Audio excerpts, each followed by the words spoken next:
Hi friends, welcome to my channel. இப்போ நாங்கள் எங்கே போயிட்டுருக்கோன்னு பார்த்தீங்கன்னா வேகமன் தான் போயிட்டுருக்கோம். நாங்கள் இது வரைக்கும் வேகமன் போனது கிடையாது. ஃபர்ஸ்ட் டைம் வந்து நாங்கள் ஃபேமிலியாக வந்து வேகமன் கிளம்பியிருக்கிறோம். ஸோ பார்க்குறதுக்கு ரொம்ப அழகாகவே இருந்துச்சு. It's one of the beautiful hill station அப்படின்னு சொல்லலாம். நாங்கள் விசிட் பண்ண ஹில் ஸ்டேஷன்லேயே எனக்கு இந்த ஹில் ஸ்டேஷன் ரொம்ப பிடிச்சிருந்துச்சு. ஏன்னா சுற்றி பார்க்குற இடங்கள்லாம் அருவியாகவே இருந்தது, பச்சை பசேல்னு இருந்துச்சு. நாங்கள் போன டைம் வேறு ரெய்னி சீசனாக இருந்ததா, ஸோ எங்கே பார்த்தாலும் பச்சை பசேல்னு மிஸ்ட்டு அப்படி ரொம்ப அழகாகவே இருந்தது. இது ஸ்காட்லாண்டு ஆஃப் ஏஷியா அப்படின்னு சொல்லிட்டு சொல்லுவாங்க. கண்டிப்பாக வந்து நான் சொல்லுவேன், இந்த இடத்த நீங்கள் வந்து ஒரு தடவை விசிட் பண்ணலாம், வர்த் தான். வாட்டர் ஃபால்ஸ் நிறைய பார்க்கணுன்னு இருந்துச்சுன்னா கண்டிப்பாக நீங்கள் வேகமன் ட்ராவல் பண்ணுங்கள். ஏன்னா நாங்கள் வந்து போகிற வழியில் சுற்றி எல்லா இடத்துலையுமே வாட்டர் ஃபால்ஸாக தான் இருந்தது. பார்க்குறதுக்கு ரொம்ப அழகாகவே இருந்தது. நேச்சர் அட் இட்ஸ் பெஸ்ட் அப்படின்னு சொல்லலாம். வேகமனில் ரொம்ப நல்லா இருந்துச்சு. இந்த வாட்டர் ஃபால்ஸ் பக்கத்துலலாம் நின்று ஃபோட்டோஸ்லாம் எடுத்துக்கலாம். நிறைய பசங்களாம் அங்கங்கே ஸ்டாப் பண்ணி வீடியோஸு ஃபோட்டோஸ்லாம் எடுத்துகிட்டு இருந்தாங்க. ஆனால் நாங்கள் எங்கேயுமே நிற்கலை. நிறைய பேர் வந்து இந்த வாட்டர் ஃபால்ஸில் குளிச்சுட்டு வர இருந்தாங்க. அங்கங்கே கார் நிறுத்தி அது கூட பார்க்குறதுக்கு நல்லா தான் இருந்துச்சு. ஏன்னா ஃப்ரெஷ் வாட்டர் தான், கண்டிப்பாக குளிக்கலாம். மலையிலேருந்து வர தண்ணி தானே, ஸோ வந்து கண்டிப்பாக வந்து குளித்தாலும் ஒன்றும் பண்ணாதுன்னு நினைக்கிறேன்.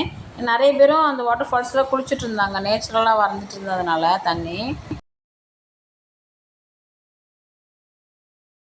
நல்லா இருக்குது. இப்போ சைடில் நிறைய தண்ணியாக கொட்டுது. இப்போ இந்த இடத்துல பார்க்குற இடம்லாம் வாட்டர் ஃபால்ஸாக இருக்குது.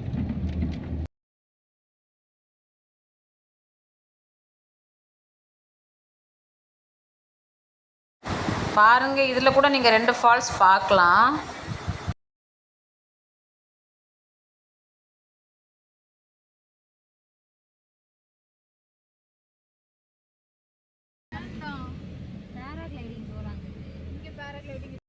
அந்த வேல தான் அட்வென்ச்சர் பார்க் இருந்துச்சு. அங்கே வந்து சிப்லைன் பேராகிளைடிங்லாம் இருக்குதுன்னு போட்டிருந்தாங்க. ஆனால் நாங்கள் அங்கே ஸ்டாப் பண்ணலை. நாங்கள் வந்து மேலே டைரெக்டாகவே ஹில் ஸ்டேஷன் போயிட்டோம்.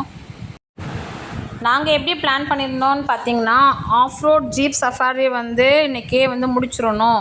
ஸோ ரூம் போய் ரிஃப்ரெஷ் ஆகிட்டு ஃபர்ஸ்ட்டு அந்த வந்து முடிச்சிடலாம். 3 hours பேக்கேஜ் எடுத்திருந்தோம். ஸோ அதை முடிச்சிடணும் அப்படின்னு சொல்லிட்டு பிளான் பண்ணி தான் நாங்கள் கிளம்புனோம். ஸோ நாங்கள் இடையில எங்கேயும் அதிகமாக நிறுத்தலை. அப்படி ஜஸ்ட்டு வியூ பண்ணிவிட்டு நேச்சரை என்ஜாய் பண்ணிவிட்டு ட்ராவல் பண்ணோம். கிளைமேட்டும் சூப்பராக இருந்துச்சு. மழை வந்து அப்பப்போ ட்ரிசில் பண்ணிகிட்டே இருந்தது. ஸோ நாங்கள் கொஞ்சம் பக்கத்தில் வந்துட்டு ரூம் போயிட்டு அப்புறமா கிளம்ப வேண்டியதுதான். மடோஸ்லேயே வந்து ரூம் புக் பண்ணியிருந்ததுனால நாங்கள் ரீஃப்ரெஷ் ஆகிட்டு அங்கேருந்து அடுத்து நாங்கள் ஜீப் சஃபாரி போனோம். ஜீப் சஃபாரி வீடியோ வந்து நெக்ஸ்ட் வீடியோவை நான் உங்களுக்கு போடுறேன். தேங்க்ஸ் ஃபார் வாட்சிங். பாய்.